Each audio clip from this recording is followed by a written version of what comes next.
Windows runs on more than 70% of the world's computers. Windows XP, Windows 7, Windows 10, Windows 11. They all run on the same operating system core, built by the same team, designed by the same man. You've probably never heard his name. His name is Dave Cutler, and before he built Windows NT, he had already built one of the most important operating systems in computing history at a different company. A company that canceled his next project, threw away his work, and watched him walk out the door. When his old employer realized what he had taken with him to Microsoft, they considered suing. Instead, Microsoft paid them between $65 and $100 million to make the problem go away. This is the story of how the operating system on most of the world's computers was built, by a man whose previous employer had decided his ideas weren't worth keeping. Dave Cutler graduated from Olivet College in Michigan in 1965. After a brief stint at DuPont, he joined Digital Equipment Corporation, DEC, the second largest computer company in the world after IBM. He was 25. He would stay for 23 years. At DEC, Cutler built operating systems, not designed. Built. He wrote code. His first major project was RSX-11M, an operating system for DEC's PDP-11 mini-computers, widely used in scientific and industrial environments through the 1970s. Then, DEC built something bigger, the VAX architecture, a new family of computers that would define enterprise computing for a decade. Cutler led the team that built the operating system for it. They called it VMS.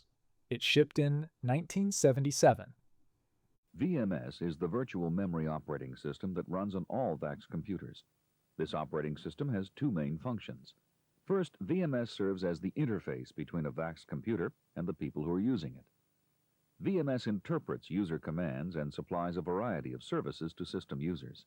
Second, VMS functions as a resource manager. It coordinates and manages hardware resources such as the CPU, memory, and I/O devices to ensure these resources are utilized in the most efficient manner. VMS was considered by many in the industry to be one of the best operating systems ever written. Stable, scalable, backward compatible. It ran on everything from workstations to large servers, chosen by universities, governments, banks, and corporations across the world. One engineer who worked with Cutler described the work on VMS as a lifetime achievement. In 1986, he was selected to lead Prism, DEC's next major project. A RISC architecture machine with a new operating system codenamed Mica. Everything he had learned building the best operating system of the 1970s applied to the hardware of the 1990s. He spent 2 years on it. Then DEC canceled it. DEC canceled Prism because they were running too many expensive projects simultaneously. And Cutler, who had spent 2 years building the architecture for a system that would never ship, was left with nothing to build. He was 46 years old. He had spent his entire career at DEC. And now, DEC had canceled his project. Microsoft did. Bill Gates needed something bigger than DOS, an operating system that could run on multiple processor architectures, support multiple simultaneous applications, and compete with Unix on servers. Gates recruited Cutler personally. On October 31, 1988, Dave Cutler started at Microsoft. He brought 5 software engineers and 6 hardware engineers from his DEC team with him. They had given their notices on a Friday. They started at Microsoft the following Monday. Cutler had one condition. He would build a new operating system from scratch, not an extension of DOS. A new system, clean architecture, built the right way. Gates agreed.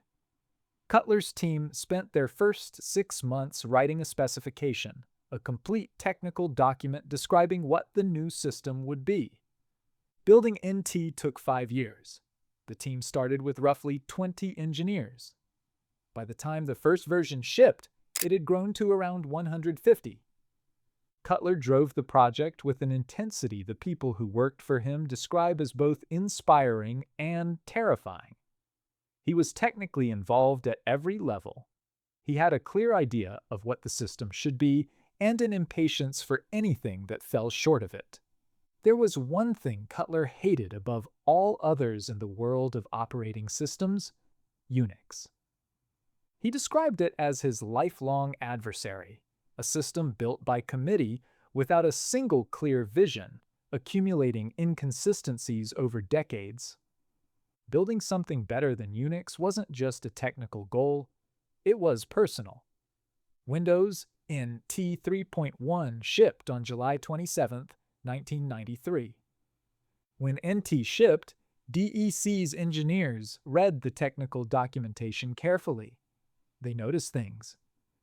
Parts of a standard DEC technical reference, VAX/VMS internals and data structures, described Windows NT's internal architecture accurately, using VMS terminology. The directory structure of portions of the NT codebase matched the structure of MICA, Cutler's canceled DEC project. This was not straightforward theft. Cutler had not copied source code.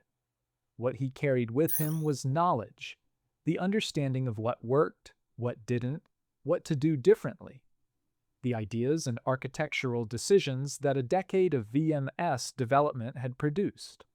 That knowledge lived in his head. DEC considered suing. Instead, they negotiated.